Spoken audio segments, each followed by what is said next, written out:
काल परवा बच्चू कडूंनी त्यांच्या भाषणातनी शेतकऱ्यांना म्हटलं की अबे तुम्ही आत्महत्या केल्यापेक्षा एखादा आमदार कापा. कदाचित त्यांना म्हणत असेल एखादा आमदार झोळपामुळा काही त्या बोलता बोलता त्यांनी ते शब्द वापरला तर मग एखादा म्हटलं होतं एखादा तर बाकीच्या सर्वांनाच असे फटाके फुटून राहिले ढुंगाव सर्वांच्याच का ते एखादा शब्द सोडून दिला आणि 288 वर यांनी आणून टाकला तो विषय. मग 288 आमदारांना कापणार का आणि त्यांना मग प्रश्न सुटणार का. अबे लाजा वाटायला पाहिजे तुम्हाला. लाजा 6.5 लाख शेतकऱ्यांना आत्महत्या केल्या त्याच्यावर का केल्या तेव्हा लाजा वाटत नाही. बरं तुम्ही तिथं जे खुर्चीवर आहे आमदार खासदार त्या खुर्चीवर आहेत कशासाठी तुम्ही आहेत कशासाठी. प्रतिनिधी कशासाठी आहे. लोकांचं निवारण दुःख निवारण करण्यासाठी आहे ना. शेतकरी असो सामान्य माणसं असो कोणी असो त्यांचे प्रश्न सोडवण्यासाठी तिथं गेले ना का तुमच्या बापदादाचे लय उपकार होते इथं. का या देशावर या राज्यावर लय मोठे उपकार होते. तुमची ठेवी आहे तिथं त्या खुर्च्यावर आमदारकीवर खासदारकीवर मंत्रिपदावर. त्या तो माणूस कमसे कम गेले किती दिवस झाले शेतकऱ्यासाठी पायपीट करून राहिला आक्रोश करून राहिला फिरून राहिला वन. तुम्ही एखाद्यानं काढला का ज्याले फटाके फुटून राहिले आता बच्चू कडूच्या वक्तव्यावर. एखाद्यानं शेतकऱ्याला मदत झाली पाहिजे शेतकऱ्याला काही शेतकऱ्याचे दिवस चांगले आले पाहिजे असे काही तुमचे वक्तव्य आहे का. या वर्षी अतिवृष्टी झाली महापूर झाला तुम्ही कोटी रुपयाची मदत जाहीर केली. दिवाळीच्या आधी तुम्ही शेतकऱ्याच्या खात्यात पैसे टाकून त्याची दिवाळी साजरी करणार होते.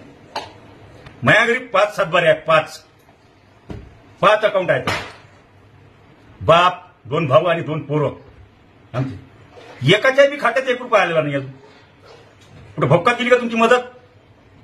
बरं आम्ही कर्जमाफी मागितली होती का. सातबारा कोरा करून मत कोरा करून असं कोण म्हटलं होतं. मत कोण घेतले होते मागितली होती का शेतकऱ्यांना मागितली होती का नाही मागितली होती. तुम्ही खोटे बोलले.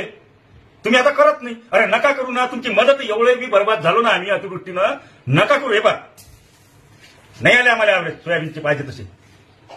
परंतु आजची परिस्थिती काय हा माल घरात पडून आहे अंगावर कर्ज आहे तरी हा माल विकायची हिंमत होत नाही. कारण याले मिनिमम नाही 9,000 10,000 8,000 तर कमीत कमी 6,000 रुपये भाव जरी भेटला ना तर काही देणं घेणं करून कर्ज करून पुढची वाटचाल आम्हाला करता येईल एवढे पैसे पुरते याच्यात. पण का घरात पडून आहे घरात याच्यामुळे पडून आहे का हे बाजारात निघाल्यावर 3,500 जाते काहीच उरत नाही याच्यातलं. डुंगणाची चड्डी बी होत नाही याच्यातून. अरे शेती विकायला मजबूर करायला लावतात तुम्ही लोक आत्महत्या करायला लावणार. आता जन्म का आत्महत्या करायसाठी झाला का. हे रियालिटी दाखवत आहो मी. बरं आम्ही आत्महत्या करायच्या आम्ही कष्टकरी लोकांना आत्महत्या करायच्या तुमच्या का बापदादाची ठेवी आहे का या राज्यात त्या खुर्चीवर. काय कर्तव्य काय कर्तृत्व काय आहे तुमचं. मरणाची वाट पाहता का आमच्या. पहा ना मी तुम्हाला परिस्थिती दाखवतो ना. या ना तुम्ही गेले 8-10 दिवस झाले माल घरात पडून आहे. काहून का 3,500 खपते काही घंटा उरत नाही त्याच्यात. ना तुम्ही मदत देत ना तुम्ही बोलून कर्जमाफी देत. अरे नका देऊ कमसे कम भाव एखादा जे आता वटवटकर आहे जे ढुंगणारे फटाके फुटून राहिले बच्चू कडूच्या बोलण्यावरून त्याच्यापैकी एखादा तरी चाबरला का शेतकऱ्याला हे उत्पादन खर्चानुसार भाव भेटला पाहिजे म्हणून. अब तिप्पट उत्पादन खर्च वाढला आहे तिप्पट. 500ची वस्तू 1500ची झाली